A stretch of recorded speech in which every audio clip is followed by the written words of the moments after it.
it is official. We have finally learned that one winning ticket was sold. Even imagine, Dorsina Drakeford is live at a place known for producing winners. Hey, Dorsina.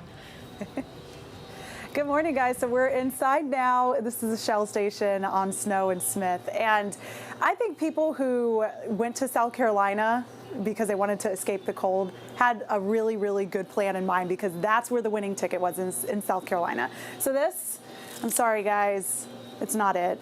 We're done. It's over. But there are many states that you have to reveal your identity. Ohio is not one of them. So if you were to have won here, the Mega Millions, you would not have to tell anybody who you are. However, South Carolina is not one of those states. So soon we're going to find out who it is. And I was just talking to a couple people here, and they were saying they want to see the actual ticket, right? They want to see the ticket with their own eyes to see that this person won. But in California, here's another thing. 8 tickets matched 5 of the 6 numbers, but there was no winner there. And in Kettering, Ohio, $1 million was won. So that person didn't lose. So we still produce winners here in Ohio, right?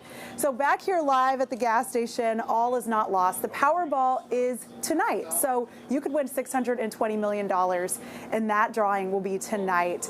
And I also learned recently that $40 million is where the Mega Millions is going to reset. So on Friday, you could win $40 million. It just keeps going and going. And guys, here's something really cool. At the end here, it gives you your Mega Ball number.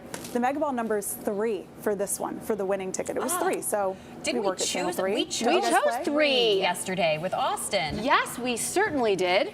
We should, because we are Channel 3. I wonder if Austin's hiding something from us.